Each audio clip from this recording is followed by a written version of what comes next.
اور کائنات کا ایک ایک گوشہ حضور کے ذکر سے منور ہے۔ اتنا تذکرہ ہم نے کسی کا ہوتے دیکھا نہیں جتنا میرے حضور کا ہو رہا ہے۔ میرے امام نے کہا تھا، کان جدھر لگائیے تیری ہی داستاں ہے۔ گھر گھر انہی کی باتیں ہیں اور ہر لب پہ انہی کی نعتیں ہیں۔ حضور کا تذکرہ دل نواز، روحوں کی تسکین، قلوب کا قرار اور راحت جاں ہے۔ میرے شہر کے ایک پنجابی شاعر نے کہا تھا، تینوں سینے دی میں ٹھنڈ آکھاں، تینوں سینے دی میں ٹھنڈ آکھاں، شہد گلاب تے کھنڈ آکھاں۔ تو یقیناً ان کا تذکرہ دل نواز، ان کی باتیں، ان کی عظمتوں کا بیان، ان کی سیرت کا عنوان، ان کے فضائل و مناقب، شمائل، خصائل، ہر عنوان ان کی شانوں اور عظمتوں کا ہمارے لیے انتہائی تسکین قلب اور قرار جاں کا باعث سبب اور ذریعہ ہے۔ نبی رحمت صلی اللہ علیہ وآلہ وسلم کی صورت میں اللہ نے جو ہمیں انعام دیا، اس پر ہم جتنا بھی اس کا شکر ادا کریں، حق کے شکر ادا نہیں ہو پاتا۔ میں آپ کو سب سے پہلے ایک مجلس میں لیے چلتا ہوں جس کو منعقد ہونے کے لیے مسجد نبوی کا ماحول میسر آیا۔ آقا کریم حجرہ انور سے باہر تشریف لائے تو وہاں ہجوم عاشقاں تھا۔ مسجد کے ایک گوشے میں کچھ اصحاب ایک مجلس برپا کیے ہوئے بیٹھے تھے، تو آقا کریم نے ان سے مخاطبت کرتے ہوئے فرمایا، ما اجلسکم، صحابہ یہ جلسہ کاہے کا ہے، کیوں بیٹھے ہو، مقصد جلوس کیا ہے؟ تو انہوں نے جو جواب دیا وہ سنیے۔ انہوں نے کہا، جلسنا نذکر اللہ ونحمدہ علی ما ہدانا لدینہ۔ ایکو بند کر دیں، اس کی ایکو بالکل نہیں ہونی چاہیے۔ تو انہوں نے کہا، جلسنا نذکر اللہ ونحمدہ علی ما ہدانا لدینہ ومن علینا بک۔ حضور ہمارے بیٹھنے کا مقصود یہ ہے کہ ہم اللہ کی حمد بیان کر رہے ہیں، اس کا شکرانہ ادا کر رہے ہیں، اس بات پر کہ اس نے ہمیں ہدایت دین عطا کی اور آپ کی صورت میں ہمارے اوپر انعام فرمایا، اس پر ہم اس کا شکر ادا کر رہے ہیں، اس کا شکرانہ ادا کر رہے ہیں۔ اب میں آپ سے پوچھوں کہ آپ آج یہاں کیوں تشریف فرما ہیں؟ اتنی گرمی کے باوجود اتنا ہجوم کر کے آئے ہیں، تو آپ کا برجستہ جواب یہ ہوگا کہ ہم حضور کا ذکر سننے آئے ہیں، تو یہی بات ختم ہو جائے گی۔ لیکن حضور نے فرمایا کہ صحابہ کیا تم اس بات پہ قسم دے سکتے ہو کہ اسی لیے بیٹھے ہو، تمہارے بیٹھنے کا کوئی اور مقصود نہیں ہے؟ تو انہوں نے کہا، جی حضور، ہمارے بیٹھنے کا یہی مقصود ہے۔ اس کی آواز کم کر دیں، شور نہ ہو یار، یہ آپ ہی خاموش ہو جائیں، اگر وہ نہیں بیٹھتے آپ ہی خاموش ہو جائیں 1-2 منٹ کے لیے۔ یہاں اتنا شور غل آ رہا ہے، یہاں کیا فائدہ؟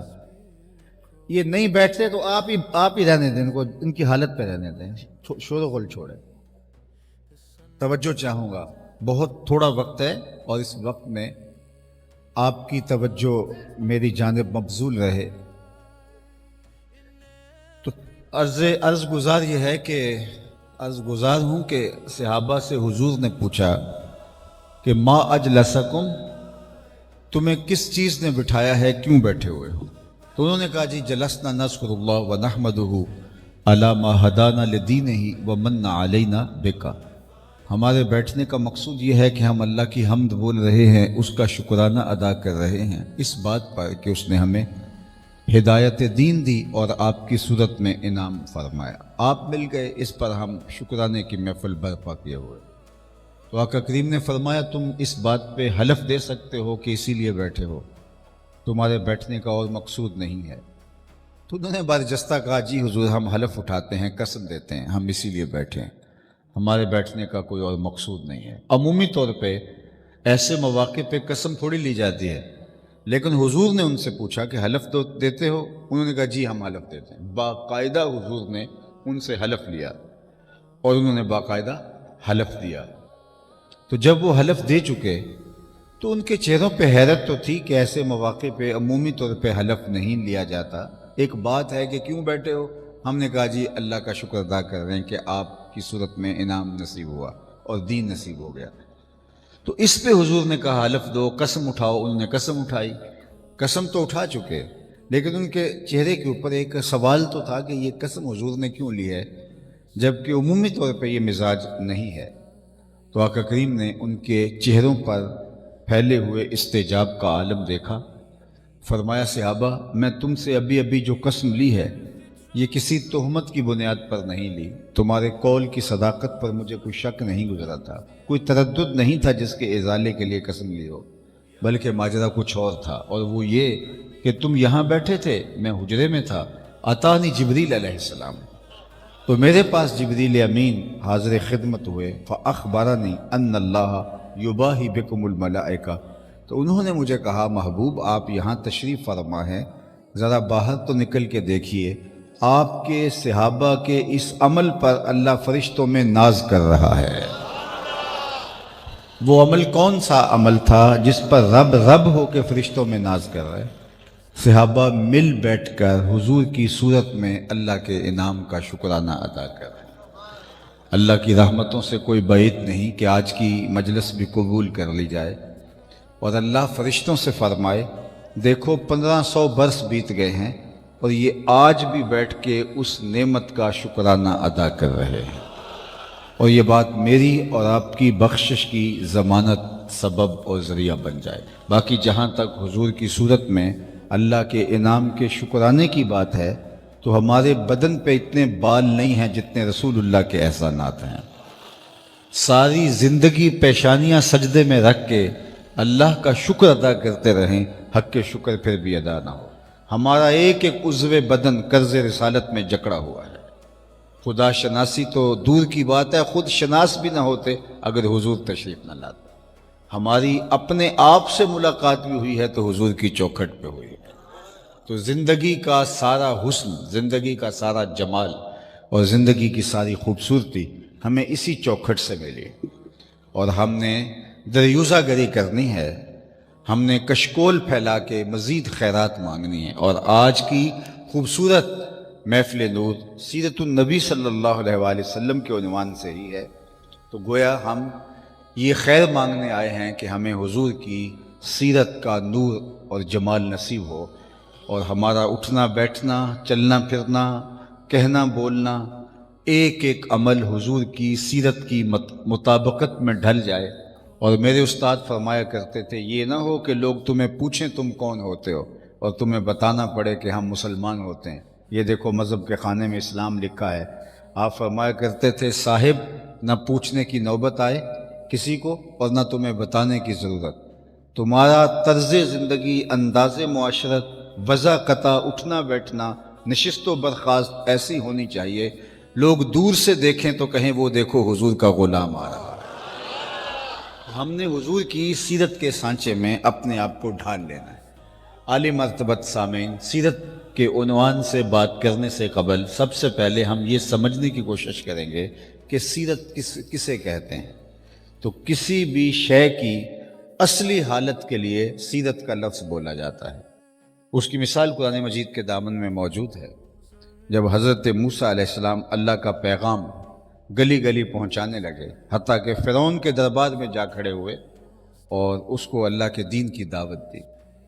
حضرت موسیٰ کے معارضے کے لیے اس نے جادوگر بلا لیے تھے اور ایک کھلے میدان کے اندر بہت بڑی مجلس برپا کی، اور جادوگروں کو اپنے فن کا مظاہرہ کرنے کا کہا تو انہوں نے رسیاں پھینک دیں، منوں ٹنوں کے حساب سے رسیاں تھیں، اور لوگوں کی آنکھوں پہ جادو پھونک دیا۔ اور پھر کیا ہوا کہ لگا یہ کہ جس طرح لہراتے ہوئے سانپ ہوں، تو اب یہ انہوں نے کرشمہ کر دکھایا۔ تو اللہ تعالیٰ نے حضرت موسیٰ علیہ السلام کو فرمایا کہ اے موسیٰ تم اپنا عصا ڈال دو۔ تو حضرت موسیٰ علیہ السلام نے جب عصا ڈالا تو وہ لکڑی کا ڈنڈا تھا، لیکن جو ہی لہراتے ہوئے نظر آنے والے سانپوں میں وہ عصا پھینکا تو وہ ایک اژدہا بن گیا، اور جتنی رسیاں انہوں نے پھینکی تھی سب کو نگل گیا، سارا میدان صاف کر دیا، اور پھر سمٹ کے اسی اصلی حالت کی طرف پلٹا۔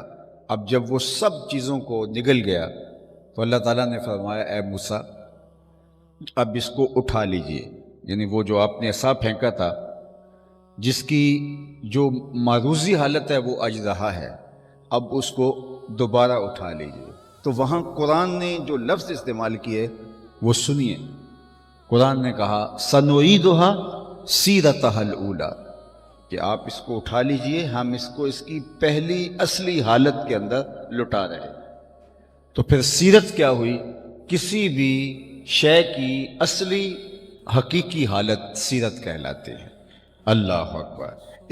الیکشن کے دن ہوں اور ووٹ مانگنے والا امیدوار آپ کو بازو کھول کے جفیاں لگا رہا ہو تو یہ آپ اس کی سیرت قرار نہیں دے سکتے، یہ اس کی معروضی حالت ہو سکتی ہے، یہ اس کی وقتی ضرورت ہو سکتی ہے۔ اگر وہ بعد میں بھی ایسا رہا یا پہلے بھی ایسا تھا تو پھر تو آپ کہہ سکتے ہیں کہ یہ عادتاً خلیق ہے، لیکن اگر ایسا نہیں ہے، یہ اس کی جو ہے وہ وقتی ضرورت ہے۔ وہ کیا کسی نے کہا تھا، وہ آئے تو یوں آئے، میرا دل بن گئے، میری جان بن گئے، وہ گئے تو یوں گئے، نہ سلام آیا نہ پیام آیا۔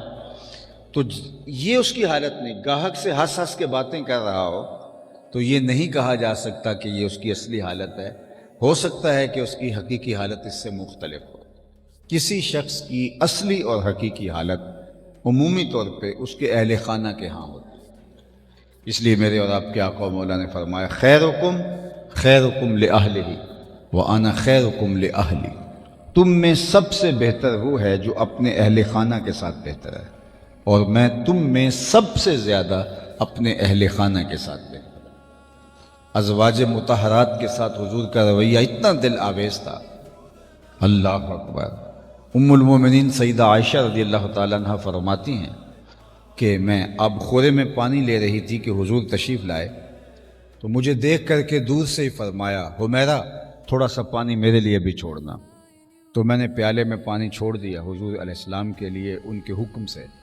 تو آقا نے میرے ہاتھ سے وہ پیالہ لیا، نوش جاں کرنے لگے تو رک گئے، پھر مجھ سے مخاطبت فرمائی اور فرمایا عائشہ ذرا بتانا تم نے ہونٹ کہاں رکھے تھے؟ مجھے یہ بتاؤ اگر شوہر کا رویہ بیوی کے ساتھ یہ ہوگا تو گھر جنت کا ٹکڑا بنے گا یا نہیں بنے گا؟ میں کسی جگہ پہ کہہ رہا تھا گزشتہ دنوں میں کہ پیر صاحب کے جوتے میں شفا تو ہے ہی ہے، مرید صاحب کے جوتے میں بھی شفا ہے۔ شوہر کے جوتے میں تو شفا ہے ہی ہے، لیکن بیوی کے جوتے کے اندر بھی برکت رکھی گئی ہے۔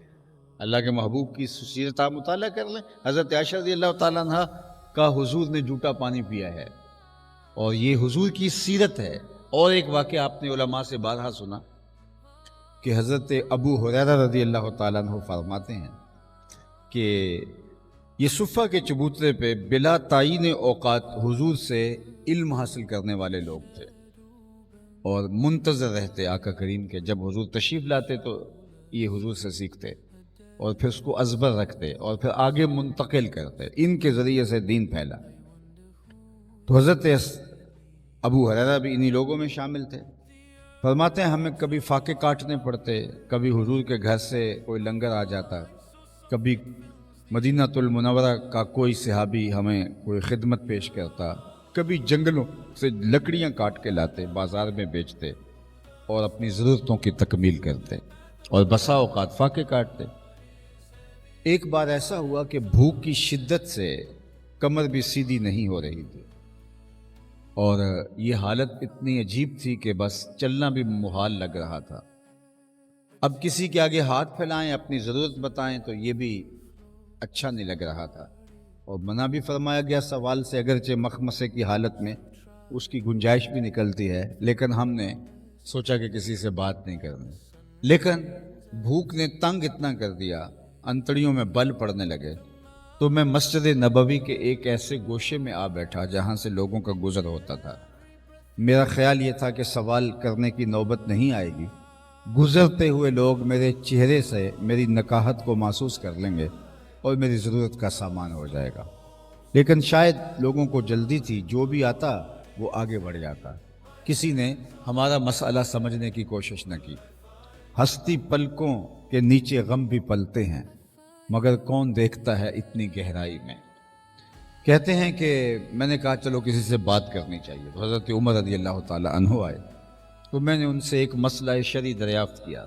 میرا خیال تھا کہ میں ان سے ہم کلام ہوں گا، میرے آواز کی شکستگی سے، کمزوری اور نکاحت سے وہ محسوس کر جائیں گے، لیکن ان کو آگے جانے کی جلدی تھی، انہوں نے مسئلہ بتایا اور آگے بڑھ گئے۔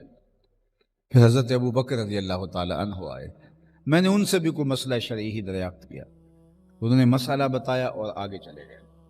میں پریشان تھا کہ میری ضرورت تو پوری نہیں ہوئی۔ پھر میں بیٹھا ہی تھا کہ ایک جانب سے روشنی پھوٹی اور دل و قلب و نگاہ کے مرشد اولین تشریف لے آئے۔ حضور تشریف لائے تو میں حضور سے بھی مسئلہ ہی پوچھ لیا، تو حضور نے میری جانب غور سے دیکھا اور پھر مسکرائے اور پھر کہا ابو ہریرہ بھوک لگی ہوئی ہے؟ میں نے کہا جی حضور بھوک لگی ہے، چونکہ مسئلہ میرا یہی تھا۔ تو فرمایا میرے پیچھے پیچھے آ جاؤ۔ پھر آپ نے واقعہ علماء سے بارہا سنا کہ اہل خانہ کو آواز دی کہ کچھ کھانے پینے کے لیے ہے، تو انہوں نے کہا دودھ کا ایک پیالہ ہے۔ تو فرمایا ابو ہریرہ، میں نے کہا جی۔ کہتے ہیں دودھ کے پیالے کا سن کے تو میری جان میں جان آ گئی، لیکن حضور نے فرمایا ابو ہریرہ وہ جو صفہ کے چبوترے پہ بیٹھے ہیں ان کو بھی بلا لاؤ، بھوک تو انہیں بھی لگی ہوگی، سب کا ہی خیال ہے۔ تو کہتے ہیں کہ میں یہ سن کے پریشان ہو گیا، چونکہ وہ 70 لوگ تھے، تو میں نے کہا ایک ایک قطرہ بھی نہیں آئے گا۔ خیر میں حکم تھا بلا لایا، تو آقا کریم نے میرے ہاتھ میں پیالہ دیتے ہوئے کہا ابو ہریرہ دائیں سے شروع ہو جاؤ۔ کہتے ہیں کہ میں ایک شخص کو وہ دودھ دیا اور وہ پینے لگا، اور میری توجہ اس دودھ کی جانب تھی، لیکن ہوا کیا کہ وہ سیراب ہو کے پی گیا، لیکن ایک قطرہ بھی کم نہ ہوا۔ مجھے تسلی ہو گئی، میں نے دوسرے کو دیا، اس نے پیا، خوب رج کے پیا، لیکن دودھ کا پیالہ بھرے کا بھرا، تیسرا، چوتھا، پانچواں، 70 آدمی دودھ پی گئے، لیکن پیالے میں ایک قطرے کی کمی بھی واقع نہیں ہوئی۔ لگتا تھا اللہ نے دودھ کے اس پیالے کا کنیکشن حوض کوثر سے جوڑ دیا تھا۔ 70 آدمی اس سے دودھ پی گئے۔ میرے امام بولے ہاں جناب ابو ہریرہ، کیسا تھا وہ جام شیر جس سے 70 صاحبوں کا دودھ سے منہ بھر گیا۔ 70 آدمی دودھ پی گئے، تو آقا کریم نے فرمایا ابو ہریرہ کون باقی؟ میں نے کہا حضور ایک میں باقی، ایک آپ باقی۔ تو آقا کریم نے فرمایا تم پیو۔ میں نے پیا، خوب سیراب ہو کے پیا۔ تو حضور نے فرمایا اور پیو۔ میں نے اور پیا، رج کے پیا۔ پھر فرمایا ابو ہریرہ اور پیو۔ میں نے کہا مجھے قسم ہے اس ذات کی جس نے آپ کو حق کے ساتھ مبعوث کیا ہے، میرے میں ایک قطرے کی اب مزید گنجائش نہیں ہے۔ تو حضور نے میرے ہاتھ سے پیالہ لیا اور یہ کہتے ہوئے نوش جاں کیا کہ ساقل قوم آخرہم شربن، جو پلانے والا ہوتا ہے وہ خود تو آخر میں پیتا ہے، اور سارا پیالہ نوش جاں کر گئے۔ اب میں آپ سے جو توجہ آپ کی دلانا چاہتا ہوں، یہ حضور کا معجزہ تو ہے ہی ہے، اور معجزات کے باب میں علماء نے لکھا ہے، محدثین نے، کہ دودھ کا ایک پیالہ 72 لوگوں کے لیے کافی ہو گیا۔ ایک پیالہ 72 لوگوں کے لیے یہ معجزے کے علاوہ تو ممکن نہیں ہے، اور سب نے سیراب ہو کے رج کے ہی پیا تھا۔ لیکن یہ سیرت کا پہلو کبھی بھی آپ اور میں فراموش نہ کریں کہ 2 جہاں کا سردار ہے اور 71 آدمیوں کا جوٹا پی رہا۔ یہ حضور کی سیرت اور حضور کا کردار ہمارے سامنے آتا ہے۔ 71 آدمیوں کا جوٹا اللہ کے محبوب علیہ السلام نے نوش جاں کیا، یہ اس لیے کہ حضور علیہ السلام نے ان چیزوں کو مٹانے کے لیے، اور یہ جو لوگوں کے اندر اس طرح کے تفاوت تھے ان کو ختم کرنے کے لیے تو مبعوث کیے گئے تھے۔ تو یہ حضور کی سیرت تھی۔ ایک سفر پہ حضور تھے صحابہ کے ہمراہ، تو پڑاؤ کیا اور کھانے کی تیاری ہونے لگی، کوئی کچھ کرنے لگا، کوئی کچھ کرنے لگا، تو حضور بھی اٹھ کے ایک سمت چل دیے۔ تو لوگوں نے کہا حضور آپ کہاں تشریف لے جا رہے ہیں؟ فرمایا علیہ جمع الحطب، میرے اوپر لکڑیاں جمع کرنا ہے، میں لکڑیاں اکٹھی کر کے لاتا ہوں۔ عرض کی حضور خادم حاضر ہیں، آپ تشریف رکھیں۔ فرمایا میں یہ پسند نہیں کرتا کہ لوگ کام کر رہے ہوں اور میں معتبر بن کے بیٹھا رہا۔ یہ سیرت تھی میرے اور آپ کے آقا وقت۔ غزوہ بدر کا موقع ہے تو مسلمانوں کے پاس سامان زندگی بہت تھوڑا تھا۔ سامان حرب 2 گھوڑے تھے، 6 زرہیں تھی، 8 تلواریں تھیں اور 70 اونٹ تھے، یہ کل سامان تھا۔ جب مدینے سے نکلنے لگے تو لوگوں نے کھجوروں کے ڈنڈے توڑ لیے، یہ اللہ کے مجاہد تھے، چلے تھے جنگ کرنے کو۔ یہودی اپنی دکانوں پہ بیٹھے تھے اور جب انہوں نے کھجوروں کے ڈنڈوں کا اسلحہ لے کے صحابہ کو جاتے دیکھا تو انہوں نے تمسخرانہ انداز میں کہا کہ جنگیں تو لڑی جاتی ہیں اسلحے سے، حالات حرب و ضرب سے، لیکن تمہارے پاس تو کچھ ہے ہی نہیں، تو کس بل بوتے پہ جا رہے ہو؟ حضور بھی چادر اوڑے چل رہے تھے تو اشارہ کر کے بولے، نہ تیغ و تیر پر تکیہ، نہ خنجر پر، نہ بھالے پر، بھروسہ ہے تو اس سادہ سی کالی کملی والے۔ اب جب بدر کی جانب روانہ ہو رہے ہیں تو 3 آدمیوں کے حصے میں 1 اونٹ آیا اور وہ باری باری سوار ہوتے تھے۔ مرثد ابن ابی مرثد، حضرت سیدنا علی المرتضیٰ رضی اللہ تعالیٰ عنہ اور حضور رحمت عالم صلی اللہ علیہ وسلم، 1 اونٹ ان کے حصے میں آتا ہے۔ تو حضور نے سواری کی اور پھر جب اترنے لگے تو حضرت علی المرتضیٰ اور حضرت مرثد ابن مرثد نے عرض کی، حضور ہم مشاورت سے بطیب خاطر اپنی باریاں چھوڑتے ہیں، آپ ہماری باریوں پر ہی تشریف رکھیں، ہم پیدل ساتھ چلیں گے۔ تو آقا کریم نے تاریخی جواب دیا، فرمایا کہ نہ تو تم مجھ سے طاقتور ہو کہ تم چل سکتے ہو، میں نہیں چل سکتا، اور نہ میں اجر سے بے نیاز ہوں کہ تمہیں اجر چاہیے مجھے نہیں چاہیے۔ فرمایا اپنی باری پہ تم سوار ہوگے، اپنی باری پہ میں سوار ہوں گا۔ بدر کی طرف چلتے ہوئے کبھی حضور اپنی باری پہ سوار ہوتے ہیں، کبھی حضور حضرت علی کو یا حضرت مرثد ابن مرثد کو اونٹ پہ بٹھایا، خود ساتھ پیدل چل رہے ہیں۔ کوئی زمانے کے اندر ایسا کردار لائے تو صحیح جو آمنہ کے لال ہمیں دے کے گئے۔ پاکیزہ اور ستھرا کردار قیامت تک آنے والی انسانی نسل کو حضور دے گئے، اور اسی لیے میرے رب نے کہا لَقَدْ كَانَ لَكُمْ فِي رَسُولِ اللَّهِ أُسْوَةٌ حَسَنَةٌ، میرے محبوب کی زندگی تمہارے لیے بہترین نمونہ ہے۔ اور وہ نمونہ اتنا واضح، اس قدر غیر مبہم اور اس قدر خوبصورت، اور زندگی کے ہر شعبے کو وہ نمونہ جو ہے وہ حاوی ہے۔ انسان باقی پوری دنیا کے حق کیسے ادا کرے، افراد خانہ اور گھر کے حقوق اس سے پورے نہیں ہو پاتے، لیکن اللہ کے محبوب نے سکھایا کہ نہیں، ایسا نہیں ہے۔ اگر تم عزم مصمم کرو گے، میری اطاعت اور فرما برداری کے دائرے میں رہو گے تو ایسا نہیں ہوگا۔ حضور کا جب وصال ہوا، آپ تاریخ پڑھیں، حضور کا جب وصال ہوتا ہے تو اس وقت حضور علیہ السلام کے نکاح میں 9 ازواج تھیں۔ حضور کے وصال کے بعد ایک بھی یہ نہیں کہتی کہ مجھے شکایت ہے حضور نے میرا حق نہیں مجھے دیا، مجھے وقت نہیں ملا۔ 9 ازواج تھیں حضور کے نکاح میں، کسی ایک کو بھی شکایت نہیں۔ اور یہ نہیں کہ حضور بس جو ہے وہ فراغت کی گھڑیاں تھی اور سب کو پورا وقت دے دیا، نہیں۔ ان 10 سالوں کے اندر جو مدینہ المنورہ کے 10 سال ہیں، حضور کی مصروفیت دیکھیے۔ پہلے میں آپ کو آپ کے دیہاتی علاقے کی ایک مثال دینا چاہتا ہوں کہ ہمارے ہاں کسی کو 302 کا جھوٹا کیس بھی پڑ جائے تو آدھی زندگی وہ کھا جاتا ہے۔ ہمارے دیہاتوں میں کہتے ہیں 302 کا جھوٹا کیس بھی کسی کے اوپر لگ جائے تو آدھی زندگی وہ کھا جاتا ہے۔ اور 10 سالوں کے اندر میرے اور آپ کے آقا و مولا نے 27 جنگیں لڑی ہیں۔ ان 10 سالوں کے اندر، مدینہ المنورہ کے 10 سالوں کے اندر 27 جنگیں حضور نے لڑی ہیں۔ یہ ہے حضور کی مصروفیت کا عالم۔ اور جنگ کو بٹن دبا کے آج کے دور کی طرح نہیں ہے کہ فوجیں تیار کھڑی ہیں۔ افراد سازی، رجال سازی، اسلحہ سازی، یہ سارے عمل، پھر مختلف قبائل اور مختلف مزاج کے حاملین لوگوں کو ایک نظم کی لڑی میں پرونا، پھر لے کر کے اس وقت کے کٹھن سفر کرنے، اور 1 نہیں 2 نہیں 10 سالوں کے اندر 27 جنگیں لڑی۔ سال کے اندر جو ہے وہ 3 جنگیں بنتی ہیں۔ تو اللہ کے محبوب علیہ السلام کی مصروفیت کا عالم یہ ہے، لیکن 27 جنگیں بھی لڑی ہیں، اور آنے والے وفود سے ملاقات بھی ہو رہی ہے، اسلوب زندگی بھی صحابہ کو سکھا رہے ہیں، صفہ کے چبوتے پہ بیٹھنے والوں کے پیریڈ بھی مس نہیں ہو رہے، ان کے اسباق بھی جو ہے وہ مس نہیں ہو رہے، اور اللہ کے محبوب علیہ الصلوۃ والسلام جنازوں میں بھی شامل ہوتے ہیں، لوگوں کی بیمار پرسی بھی کرتے ہیں۔ بعض اوقات بوڑھی عورتیں آ کے حضور کو اپنے دکھڑے سناتی ہیں تو حضور کان لگا کر ان کے دکھڑے سنتے چلے جا رہے ہیں، اور جب تک وہ خود تھک کے نہیں جاتی، خود اپنی بات مکمل کر کے نہیں جاتی، حضور علیہ الصلوۃ والسلام جو ہے وہ ان سے التفات نہیں ہٹاتے، بلکہ اس مشکل اور اس مصروف ترین دور کے اندر جب کوئی حضور سے ملتا ہے تو کبھی ایسا نہیں ہوا کہ حضور نے ہاتھ چھڑایا ہو، اس نے خیال کر لیا ہو کہ اور بھی کھڑے ہیں تو انہوں نے بھی مسافہ کرنا ہے تو اس نے ہاتھ پیچھے کیا ہو تو پیچھے کیا ہو۔ حضور نے کبھی جب کسی نے ہاتھ ملایا تو حضور نے ہاتھ نہیں چھوڑا، اس نے ہی ہاتھ چھوڑا ہے۔ یہ ہے حضور علیہ الصلوۃ والسلام کی دل بری۔ اللہ اکبر۔ اور پھر اللہ کے محبوب صلی اللہ علیہ وآلہ وسلم عبادات کا کس قدر التزام کرتے تھے۔ اللہ اکبر۔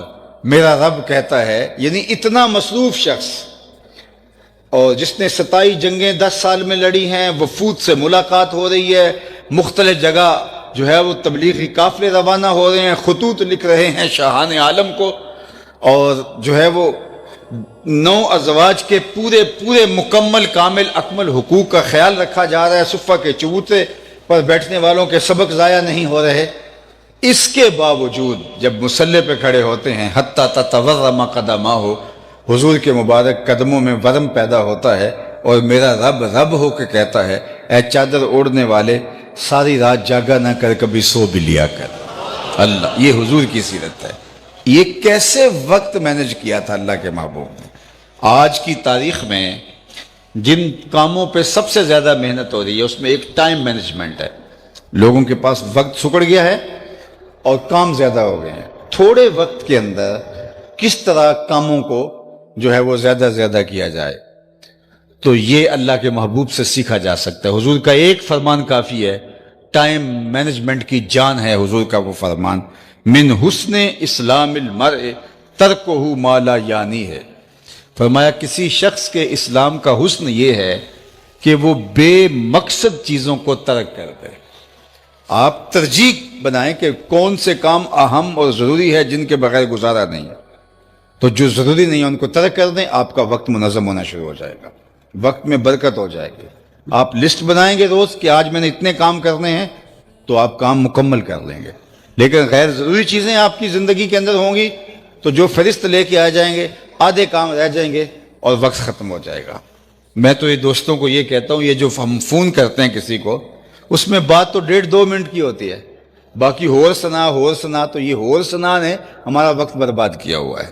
تو اپنے وقت کو منظم کر لیں، اور ایک ایک حرکت کو اور ایک ایک سکنت کو منظم کرنا ہوگا، اور ہمارا دین ہمیں وقت کی قدردانی سکھاتا ہے۔ اور یہ بات ذہن میں رکھیے کہ وقت ضائع نہیں ہوتا، کسی اور کے کام آ جاتا ہے۔ ہمارا تو ضائع ہو گیا، لیکن اسی وقت میں کسی اور نے بھر کر کے جو ہے وہ اپنا راستہ بنا لی، اپنا جگہ بنا لی۔ آج اس امت مسلمہ نے بحیثیت امت اپنے وقت کو برباد کیا ہے، اور آج دوسری قوموں نے اپنے وقت کی قدردانی کے ذریعے سے آج اپنا مقام اس دور موجود ان حالات کے اندر، اس دنیا کے اندر اپنا مقام بنا لیا، اور آج ہم پیچھے رہ گئے اور وہ آگے نکل گئے، اس لیے کہ انہوں نے وقت کی قدردانی کی، اور وقت کی قدردانی میرے اور آپ کے آقا و مولا نے بتائی ہے۔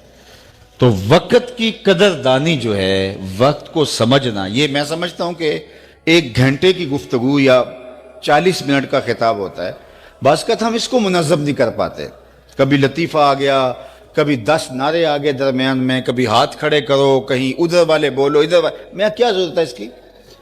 میں اپنے وقت کو منظم کروں۔ حضرت امام شافعی علیہ رحمہ فرماتے ہیں کہ میں نے فقیروں سے 2 باتیں بڑی پتے کی سیکھی ہیں۔ ایک تو یہ کہ الوقت سیف قاطع، وقت کاٹ دینے والی تلوار ہے، اگر وقت کو تم نہیں کاٹو گے تو وقت تمہیں کاٹ دے گا۔ ایک تو یہ بات میں نے بہت پتے کی سمجھی، اور دوسری بات یہ ہے کہ اپنے آپ کو خیر کے کاموں میں مشغول کر دو، ورنہ نفس تمہیں برائی کے کاموں میں مشغول کر دے گا۔ وہ ہم پڑھتے تھے نا کہ خالی جگہ کو ہوا پر کرتی، تو خالی جگہ ہوگی تو کوئی نہ کوئی شاید پر ہوگی، تو فضولیات سے وہ وقت ہمارا جو ہے وہ پورا ہو جائے گا، فضول امور سے ہمارا وقت جو ہے وہ برباد ہوگا۔ تو اپنے وقت کی قدردانی اگر کسی نے سیکھنی ہے تو میں نے ایک ایسی مثال دی ہے پوری کائنات میں آپ کو دوسری مثال نہیں ملے گی کہ 10 سالوں کے اندر 27 جنگیں بھی لڑی، 9 ازواج کو بھی پورا ٹائم ملا، صفہ کے چبوترے پہ بیٹھ کے مختلف اوقات میں آنے والے 300 اصحاب کو حضور نے پورا دین بھی دیا، اور گھر پہنچتے ہیں تو ام المومنین سیدہ عائشہ رضی اللہ تعالیٰ عنہ کو خواتین کے حوالے سے سارے مسائل ان کے سپرد کر دیے تاکہ وہ دیر تک جو ہے وہ زندہ رہے گی اور لوگوں کی رہنمائی کرتی رہیں گی۔ اور آقا کریم علیہ السلام اپنے رب کے لیے بھی اپنے وقت کو اسی طرح نکالتے تھے۔ تو حضور کی سیرت طیبہ آج بھی ہمارے لیے کامل، اکمل اور مکمل رہنمائی فراہم کرنے والی ہے۔ میں حضور کی سیرت کے صرف ایک عنوان پر آپ سے بات کر کے اپنی گفتگو کو سمیٹتا ہوں، اور وہ 6 چیزوں پر مشتمل ہے جو ام المومنین سیدہ عائشہ حضرت خدیجہ الکبریٰ رضی اللہ تعالیٰ عنہ نے حضور کی سیرت کو بیان کیا ہے۔ جب پہلی وحی حضور کے قلب اطہر پہ اتری تو قرآن تو وہ ہے، اگر پہاڑوں پہ اترے تو وہ بھی ریزہ ریزہ ہو جائے۔ پہاڑ بھی قرآن کی عظمت کو اور قرآن کی ہیبت کو نہیں سہار سکتے، چٹانیں بھی پاش ہو جائیں اگر ان پہ قرآن اترتا، پہاڑوں کے کلیجے بھی شک ہو جاتے، سمندر کا کلیجہ بھی شک ہو جاتا، کوئی گوارا نہ کر پاتا۔ یہ حضور کا قلب اطہر ہے جس نے قرآن کو سہار لیا ہے۔ لیکن بہرحال جب پہلی وحی اتری تو حضور نے اس میں سردی کی فیلنگ محسوس کی، سردی کی فیلنگ آ رہی تھی آپ کو۔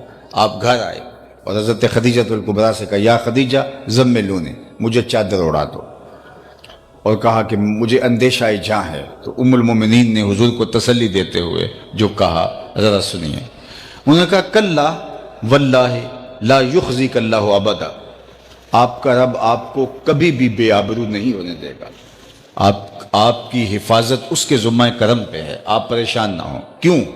انک لتصل الرحم وتحمل الکلہ وتکسب المعدوم وتقری الضیف وتصدق الحدیث وتعین علی نوائب الحق۔ 6 چیزیں بیان فرمائیں۔ کہ آپ کا رب آپ کو کبھی پریشان نہیں ہونے دے گا۔ کیوں؟ انک لتصل الرحم، آپ صلہ رحمی کرتے ہیں۔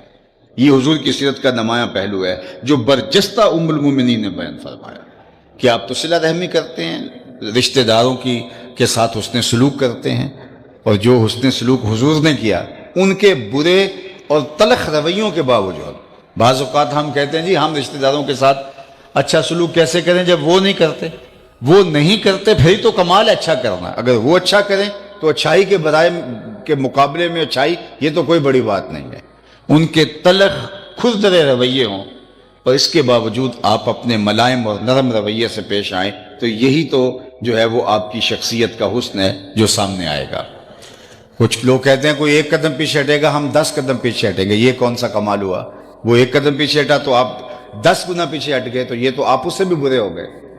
نہیں میاں، تم کہو تم پیچھے ہٹو گے، ہم ہٹنے نہیں دیں گے، ہم تمہیں بھی جیت لیں گے ایک دن محبت کے زور پر۔ سل من قطعک وعط من حرمک، اللہ کے محبوب نے فرمایا جو تم سے تعلق توڑے تم تعلق جوڑو، جو تمہیں محروم رکھے تم اس کی جھولیاں بھر دو۔ تو رشتہ داروں کے ساتھ اچھا سلوک کرنا۔ اللہ کے محبوب علیہ السلام جب فاتح بن کے مکے آئے تو جو مکے والوں نے کیا تھا وہ کون نہیں جانتا ہے، لیکن اللہ کے محبوب نے ان کو بلایا اور کہا بتاؤ میں تمہارے ساتھ کیا سلوک کروں۔ تو یہ تھر تھر کانپ رہے تھے، انہیں لگتا تھا گردنیں اتریں گی، لیکن انہوں نے سوچا کہ چلو کوئی رعایت مانگ لیتے ہیں، گردنیں نہ اتریں، شہر بدر کر دیے جائیں لیکن جان بخشی ہو جائے، جان کی خلاصی ہو جائے۔ تو انہوں نے کہا آپ کریم باپ کے کریم بیٹے ہیں، ہم آپ سے خیر کی توقع رکھتے ہیں، اور انہیں یہ تھا کہ چلو یہ اتنی رعایت مل جائے، لیکن ان کی آنکھیں پھٹی کی پھٹی رہ گئیں جب انہوں نے حضور سے سنا اذهبوا، حضور نے فرمایا جاؤ چلے جاؤ، انتم الطلقاء، جاؤ تم سب آج کے بعد آزاد ہو، اور میں تمہیں وہی کہوں گا جو میرے بھائی یوسف نے اپنے بھائیوں کو کہا تھا، لا تثریب علیکم اليوم، تمہارے اوپر کوئی مواخذہ نہیں ہوگا۔ تو انہیں یقین نہیں آ رہا تھا کہ ہم نے کیا کیا اور آپ کیا کر رہے ہیں۔ تو یہ حضور علیہ السلام کا کردار تھا۔ تو جب آپ کسی پر قابو پا لیتے ہیں تو پھر اس کے ساتھ حسن سلوک کرتے ہیں، بالخصوص رشتہ دار کے ساتھ صلہ رحمی کا حکم دیا گیا ہے۔ دوسری بات ارشاد فرمائی وَتَحْمِلُ الْكَلَّ، اللہ اکبر، جب کوئی جس کا کوئی بوجھ اٹھانے والا نہیں، حضور آپ اس کا بوجھ اٹھاتے ہیں۔ اللہ اکبر۔ اپنے لیے جینا یہ تو کوئی کمال نہیں ہے، یہ تو سارے جیتے ہیں، اوروں کے لیے جینا کمال ہے۔ آپ نے کبھی درختوں کو دیکھا ہوگا کہ انہوں نے کبھی اپنا پھل نہیں کھایا، اپنی چھاؤں میں کبھی نہیں بیٹھے، خود دھوپ میں جلستے ہیں، پھل بھی اوروں کو دان کرتے ہیں۔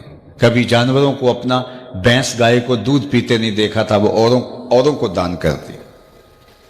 یہ برستے ہوئے بادل اپنا پانی خود استعمال نہیں کرتے، اوروں کو دان کرتے۔ تو یہ اللہ نے نظام رکھا ہے۔ بہترین لوگ وہ ہیں جو اوروں کے لیے جیتے ہیں، جن کی زندگی اوروں کے لیے نافع ہے۔ خیر الناس من ینفع الناس۔ تو اپنے لیے جینا، خود غرضی کی زندگی، یہ کمال نہیں ہے۔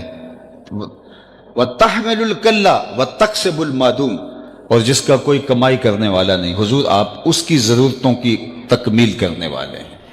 اللہ اکبر۔ کتنے بیوگان، یتاما، مساکین، اراملہ، جن کا کوئی پرسان حال نہیں تھا، اللہ کے محبوب بنفس نفیس ان کی ذمہ داریوں کو پورا کرتے تھے، اور ان کے گھر کی ضرورتیں حضور نے اپنے ذمے لی ہوئی تھی۔ اللہ اکبر۔ یہ حضور کا کردار تھا۔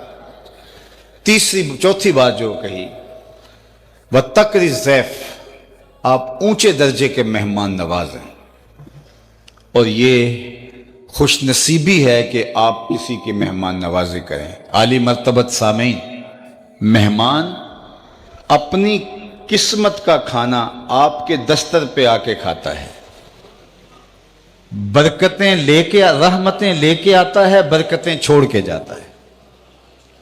تو یہ اللہ کی رحمت ہے کہ آپ کے میرے دسترخوان کے اوپر کوئی مہمان آئے۔ مہمان کو دیکھ کر کے کبھی بھی جو ہے وہ دل چھوٹا نہیں کرنا چاہیے۔ اللہ کے محبوب نے فرمایا، جو اللہ اور پچھلے دن پر ایمان رکھتا ہے، اس کو چاہیے کہ وہ اپنے مہمان کی تکریم کرے، مہمان کی توقیر بجا لائے۔ اللہ اکبر۔ فقیر تو اس بات کو پسند کرتے ہیں کہ ان کا لنگر چلتا رہے۔ بابا بلے شاہ نے بھی کہا تھا، اٹ کھڑکے دکڑ وجے، تتا ہووے چلہ، آن فقیر کھا جامن راضی ہووے بلہ۔ یہ اچھا لگتا ہے کہ لوگ آئیں اور کھائیں، اور یہ حضور کا وصف نمایاں تھا۔ حضور کے دسترخوان سے لوگوں کی ضرورتوں کی تکمیل ہوتی تھی۔ اللہ اکبر۔ اور پھر پانچواں وصف حضور کا ام المومنین نے بیان کیا، وَتَصْدُقُ الْحَدِيث، آپ ہمیشہ سچ بولتے ہیں۔ اللہ اکبر۔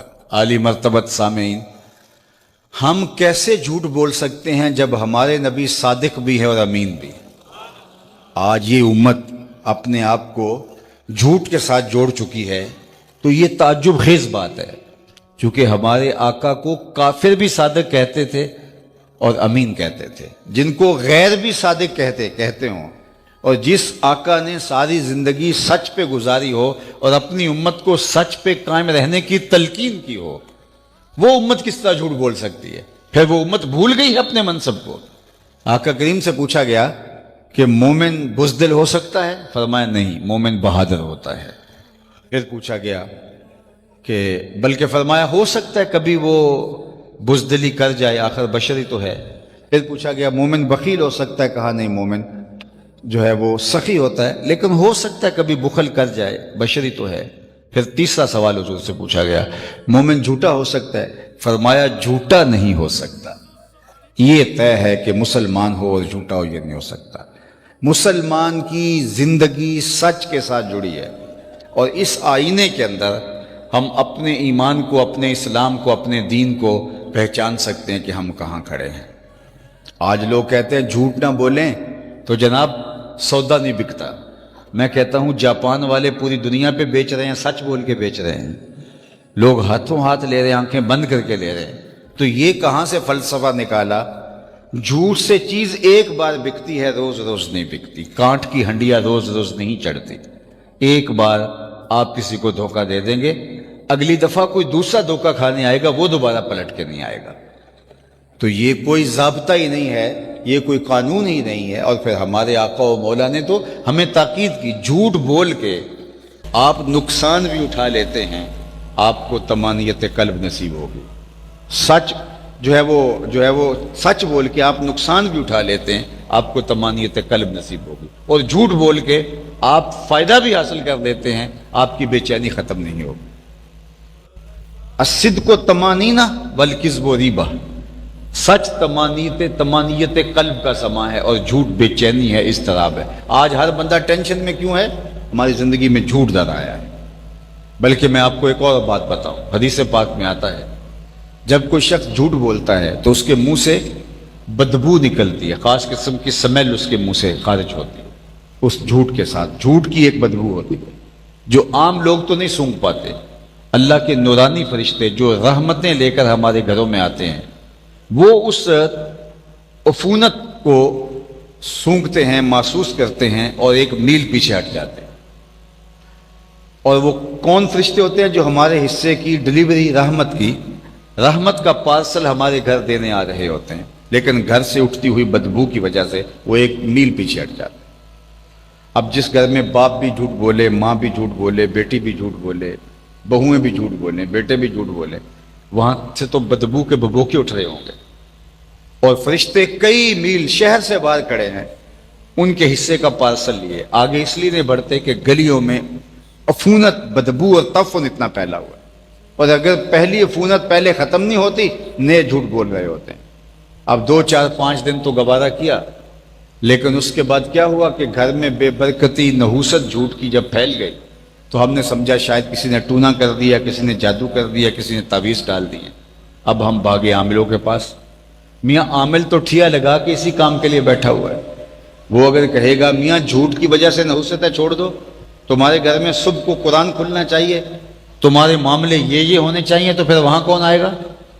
اس نے تو کہنا ہے کہ میاں تم وقت آگے ہو، ورنہ یہ تعویذ چل جانے تھے، یہ سایہ بن جانا تھا۔ بلکہ وہ آج کل ایک لفظ چلتا ہے بندش۔ اللہ اکبر! کون ہے جو اللہ کے علاوہ رزق بند کر سکتا ہے اور کھول سکتا ہے؟ اس میں یہ ہمت ہے۔ پھر نتیجہ کیا؟ اس عامل نے ایسے عامل ہیں، وضو تو دور کی بات ہے، جن کو غسل کا طریقہ بھی نہیں آتا۔ مکروہ ترین لوگوں کے سامنے بڑے بڑے معزز گھروں کی خواتین آ کے بیٹھی ہوئی ہوتی ہیں، ان سے اپنے درد کا دارو لینے کے لیے، دکھ کا علاج لینے کے لیے، گھر کے اندر سکون لینے کے لیے، جن کے اندر بے چینی ہوتی ہے ان سے وہ سکون لینے کے لیے آئی ہوتی ہے۔ اور وہ کہتا ہے اتنے اتوار آنا ہوگا، اتنے منگل آنا ہوگا، اتنے بدھ آنا ہوگا، اور یہی اس کے ڈیرے کی رونق ہے۔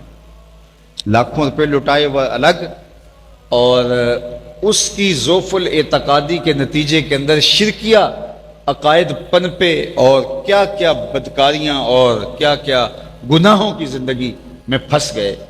اگر ہم نے سچ بولنے کی عادت اختیار کی ہوتی، آسمان سے رحمتیں اترتی، فرشتے ہمارے حصے کی رحمتیں لے کے ہمارے گھر میں جب ڈلیور کرتے تو ہمارے گھر کے اندر اجالے ہوتے، روشنیاں ہوتی، برکتوں کے قافلے اترتے۔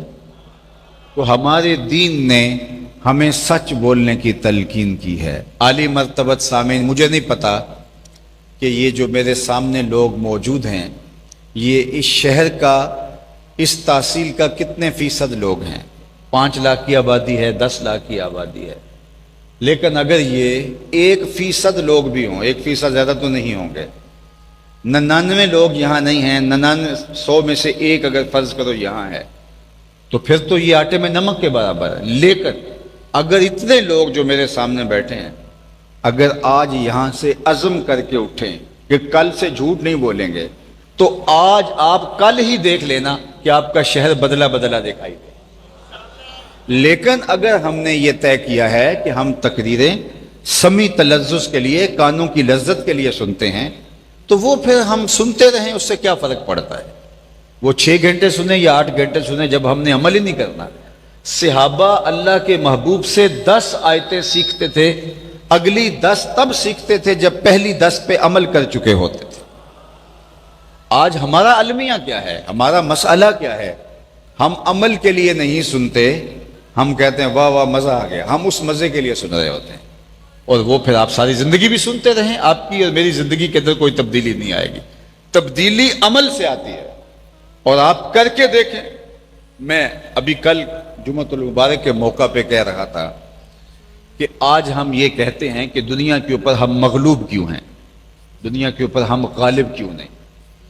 تو میں عرض گزار ہوں کہ جھوٹ ہم بولیں، دھوکہ ہم کریں، فراڈ ہم کریں، لوگوں کا مال ہم ہتھے آئیں، 2 نمبر مال ہم بیچیں، بچوں کے دودھ میں ملاوٹ ہم کریں، زندگی بچانے والی دوائیوں کے اندر ملاوٹ ہم کریں، ایک دوسرے کو نیچا گرانے کی کوشش میں ہم لگے ہیں، سب و شتم، گالی گلوچ اور بدتمیزی ہمارا شعار ہو، اور ہم کہتے ہیں کہ اللہ ہمیں دنیا کی غالب قوم کیوں نہیں بناتا؟ اچھا ہم اگر غالب بنے تو جو بدتمیزیاں ہیں وہ وہاں بھی چلی جائیں جہاں نہیں ہیں۔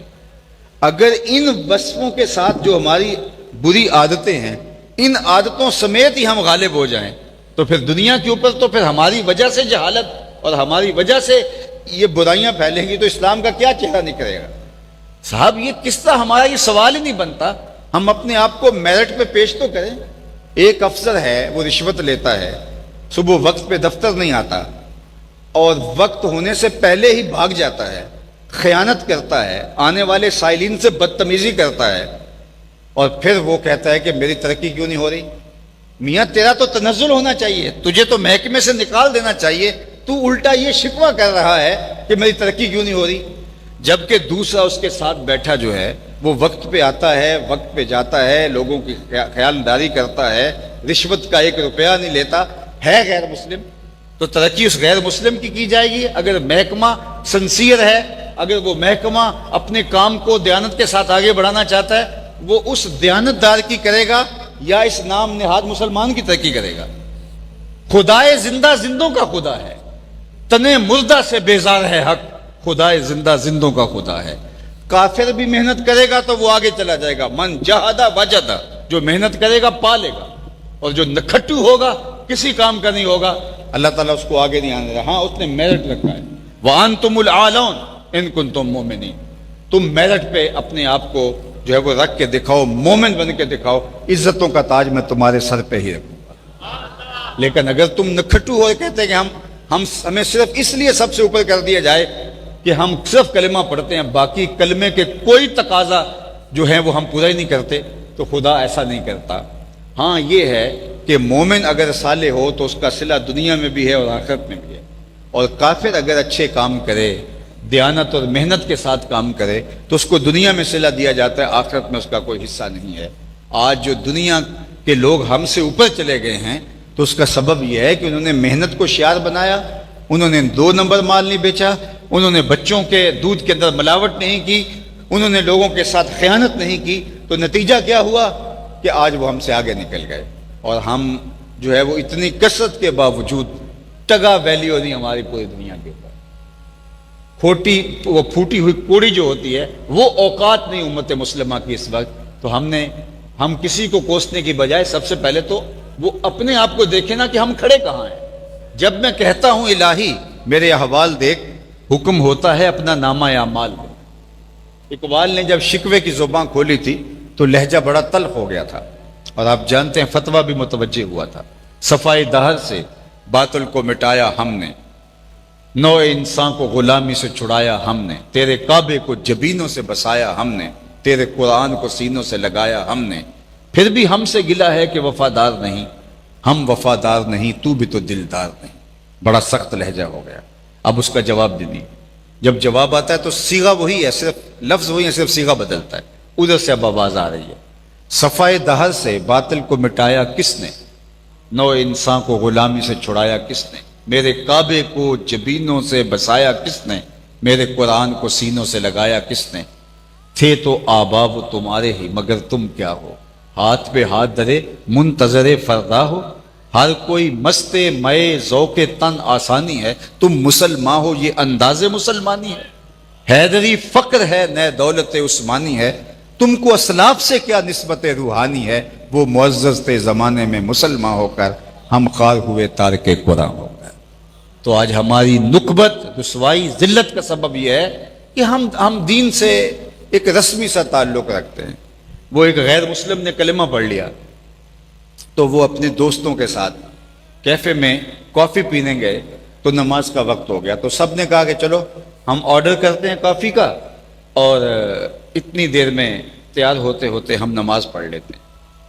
تو ساتھ ہی کوئی مصلی بنا تھا، تو وہاں نماز جب پڑھی تو وہ جتنے مسلمان پرانے تھے انہوں نے جلدی جلدی جو ہے وہ 4 ٹھونگے لگائے اور آ کے کرسیوں پہ براجمان ہو گئے۔ لیکن وہ جو نو مسلم تھا اس کو کافی دیر لگ گئی، حتیٰ کہ وہ کافی بن کے تیار بھی ہو گئی، لیکن وہ ابھی نہیں آیا۔ انہوں نے دیکھا تو وہ بھی نماز پڑھ رہا ہے۔ تو آدھے گھنٹے کے بعد جب واپس آیا تو انہوں نے شکوے کے انداز میں کہا کہ تم نے اتنا وقت لگا دیا. تو وہ سادہ نو مسلم رو پڑا. اس نے کہا کہ تم پیدائشی مسلم ہو، تمہیں کوئی مسئلہ نہیں ہے، تم ایسے جاتے ہو، ایسے کانوں کے ہاتھ لگا کے رکوع میں سجدے اور قیام میں چلے جاتے ہو، تمہارے لیے اتنا مشکل نہیں ہے. میں نیا نیا مسلمان ہوا ہوں، تو مجھے تو نیت کرتے ہوئے بھی وقت لگتا ہے کہ کعبے کا تصور آ جائے، میں اس کے حضور کھڑا ہوں تو مجھے تو وقت لگتا ہے. مجھے قیام میں ان لفظوں کو ادا کرتے، پھر ان کے معنی پہ غور کرتے، پھر رکوع اور رکوع میں اعتدال، پھر سجدے. تو وہ رو پڑا. وہ کہہ رہا تھا کہ یار تم تو مسلمان ہو، تمہیں تو مسئلہ ہی کوئی نہیں، ایسے جاتے ہو پڑھ کے آ جاتے ہو، میں نیا نیا ہوں، میرے لیے مسئلے. اور یہ پھر رونے لگے کہ میاں اصل نماز تو تیری ہے، ہم تو ٹکرے مار کے آتے ہیں. واعظ قوم کی وہ پختہ خیالی نہ رہی، برق طبعی نہ رہی، شعلہ مکالی نہ رہی، رہ گئی رسم آزاں روح بلالی نہ رہی، فلسفہ رہ گیا تلقین غزالی نہ رہی، مسجد مرثیہ خواہیں کہ نمازی نہ رہے، یعنی صاحب اوصاف وہ حجازی نہ رہے. آج ہماری نمازیں، اللہ نے قرآن میں بھی کہا نا، فویل للمصلین الذین هم عن صلاتهم ساہون. خرابی اور نمازیوں کے لیے جن کی نمازیں ٹکروں کے علاوہ کچھ بھی نہیں ہے، وہ بھولے ہوئے اپنی نمازوں کو، وہ ٹھونگے مارتے ہیں اور آ جاتے ہیں اور یہ نماز ہے. نماز ایسے نہیں ہوتی. ہمارے بزرگ فرماتے تھے جب بندہ نماز کے لیے کھڑے ہوتا ہے تو سب سے پہلے وہ کھڑے ہو جاتا ہے. کھڑے ہونے کا مطلب ہے کہ میں بھاگتا نہیں ہوں، میں کھڑا ہوں. اس کے بعد وہ کانوں تک ہاتھ اٹھاتا ہے. تو کانوں تک ایسے ہاتھ اٹھاتا ہے تو اس کا ہاتھ اٹھانے کا مطلب یہ ہے کہ میرے ہاتھ کھڑے ہیں، میں مقابلہ نہیں کر سکتا. پھر اس کے بعد کانوں کو ہاتھ لگاتا ہے، اس کا مطلب ہے میری توبہ، اللہ ہوگا. اس کے بعد پھر ہاتھ باندھتا ہے. ہاتھ باندھتا یہ انقیاد کی علامت ہے، میں تیرے حضور حاضر ہوں، تیرا جو حکم. پھر اس کے بعد رکوع میں چلا جاتا ہے، میں جھک گیا تیرے حضور. پھر جھک کے وہ سجدے میں گر جاتا ہے. اور انسان کے اشرف اعضاء سر میں ہیں. دیکھنے قوت آنکھیں سر میں، سوچنے قوت دماغ سر میں، بولنے قوت زبان سر میں، سونگھنے قوت ناک سر میں، اور سر مالک کے در پہ. اور ناک رگڑ رہے زمین سے، ماتھا رگڑ رہے. اور کولن کیا کہہ رہے؟ سبحان ربی الاعلی.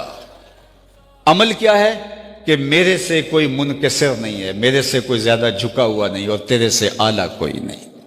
اگر اس نے ایک بھی سجدہ کر لیا تو پھر وہ اکڑ کے گلی میں نہیں چل سکتا. اگر اس نے سجدے کی لذت پا لی، اس نے قیام اور رکوع اور قومہ و جلسہ کی لذت سے آشنائی حاصل کر لی. تو آئیے میں اور آپ اپنی زندگی کو حضور کے لائے ہوئے کامل اکمل مکمل دین اور حضور کی خوبصورت سیرت کے سانچے میں ڈھال لیں. چوں بنام مصطفیٰ خانم درود، از خجالت آب می گردد وجود، عشق می گوید کہ محکوم غیر، سینائے تو از بتاں مانند دیر، تا نداری از محمد رنگ و بو، از زبان خود میالہ نام او. اقبال کہتے ہیں کہ اگر تو ان سا انداز اختیار نہیں کرتا تو پھر اپنی زبان سے ان کا نام میلا نہ کرنا. یاری لا تو پاک نبی سنگ، اے پر پوری یاری، پھر درود قبول ہے تیرا لکھ نہ لوں ایک واری. تو آئیے میں اور آپ اپنی زندگی کو ان کے قدموں میں رکھ دیں، ان کے بتائے ہوئے. اسلام تو نام ہی ماننے کا ہے، سر تسلیم خم کرنے کا نام ہے اسلام. جب ان کو مان لیا تو پھر اپنی تو مرضی ختم ہو گئی، اپنی تو خواہش ختم ہو گئی. تیرے ہندیاں سندیاں محبوبہ، میں کافر ہوں وہاں جے میں ہوں. اپنے آپ کو تو مٹا دینا ہے ان کے قدموں میں. اور اللہ کے محبوب صلی اللہ علیہ وآلہ وسلم کے ساتھ ہمارا جو تعلق عشقی ہے، ہم جو محبت کا دعویٰ رکھتے ہیں، محبت دلیل مانگتی ہے اور دلیل عمل سے مانگتی ہے. میں اور آپ دیکھیں کہ ہم ان سے اگر محبت کرتے ہیں تو ہمارے رویے کیا ہیں، ہمارا طرز زندگی کیا ہے. صرف ایک واقعہ حضور کی سیرت کا میں سے مجھے اپنی گفتگو کو مکمل کر لینا چاہیے، لیکن صرف ایک واقعہ. اللہ کے محبوب علیہ السلام کی خدمت میں ایک صحابی آئے تو انہوں نے حضور کو سلام کیا تو اللہ کے محبوب نے اعراض کیا، رخ پھیر لیا. تو یہ سمجھے شاید رش کی وجہ سے حضور نے اعراض کیا ہے، التفات نہیں ہو سکا. تو جدھر رخ پھیرا تھا ادھر سے جا کے انہوں نے سلام کیا تو حضور نے پھر رخ پھیر دیا. تو یہ سمجھ گئے کہ حضور مجھ سے ناراض ہیں، لیکن ان کو یہ سمجھ نہیں آ رہی تھی کہ ناراضگی کی وجہ کیا ہے. یہ صحابہ سے پوچھتے پھر رہے ہیں کہ حضور مجھ سے ناراض لگ رہے ہیں، تم بتا سکتے ہو کہ ناراض کیوں ہے، وجہ کیا ہو سکتی ہے؟ انہوں نے غور کیا تو کہا ہاں تو سونے کی انگوٹھی پہن رکھی ہے، چونکہ تو سفر پہ تھا تجھے معلوم نہیں، حضور اس کو حرام کر دیا ہے اور آتش دوزخ کا انگارہ قرار دیا ہے، یہ مردوں کا گہنا نہیں ہے، عورتوں کا گہنا ہے، تو شاید حضور کی ناراضگی کا سبب یہ ہو۔ تو وہ آگے بڑھے اور انگوٹھی اتار کے حضور کو پیش کرتے ہوئے کہا حضور کیا اس وجہ سے ناراض ہیں؟ یہ رہی۔ تو آقا کریم نے انگوٹھی پکڑی اور یوں پھینک دی، ناراضگی کا سبب یہی تھا۔ آ کے سامنے بیٹھ گئے، مجلس چلتی رہی۔ جب مجلس اختتام کو پہنچی، لوگ گھروں کو پلٹنے لگے، تو یہ صحابی بھی واپس پلٹے، تو کسی نے اشارہ دیا وہ انگوٹھی تو اٹھا لو، تم تو نہیں پہن سکتے لیکن تمہاری بیوی تو پہن سکتی ہے۔ تو اس صحابی نے جو جواب دیا، یہ میری تقریر کے آخری لفظ ہیں، اس نے کہا واللہ لا آخذہ وقد طرحہ رسول اللہ صلی اللہ علیہ وآلہ وسلم، اس نے کہا اللہ کی قسم میں اس انگوٹھی کو کبھی نہیں اٹھاؤں گا جس کو حضور نے پھینک دیا ہے۔ میں اور آپ اپنی زندگی میں دیکھیں کوئی ایسی عادت تو نہیں اٹھائے پھر رہے جس کو حضور نے پھینک دیا، کوئی ایسی دوستی تو نہیں اٹھائے پھر رہے جس کو حضور نے پھینک دیا، کوئی ایسا رویہ اور لہجہ تو نہیں اٹھائے پھر رہے جس کو حضور نے پھینک دیا، کوئی ایسا کاروبار تو نہیں اٹھائے پھر رہے جس کو حضور نے پھینک دیا۔ تو آؤ میں اور آپ اپنے آپ پہ غور کریں اور اپنی زندگیاں حضور کی اطاعت کے سانچے میں ڈھال دیں۔ عشق کا دعویٰ آسان ہے لیکن عمل سے عشق کی گواہی ہوگی۔ عاشق ہر کوئی آکھے پر عاشق بندا مر کے، زہر پیالہ کوئی نہیں پیندا پر عاشق پیندا بھر کے۔ تو محبوب کی اداؤں میں اپنی زندگی کو گزار دو، سر سے لے کر پاؤں تک حضور کے بتائے ہوئے اسلوب حیات کے مطابق اپنے روز و شب کو بسر کرو۔ اللہ مجھے آپ کو اس کا بہتر صلہ جزا اجر عطا کرے۔ وآخر دعوانا ان الحمدللہ رب العالمین۔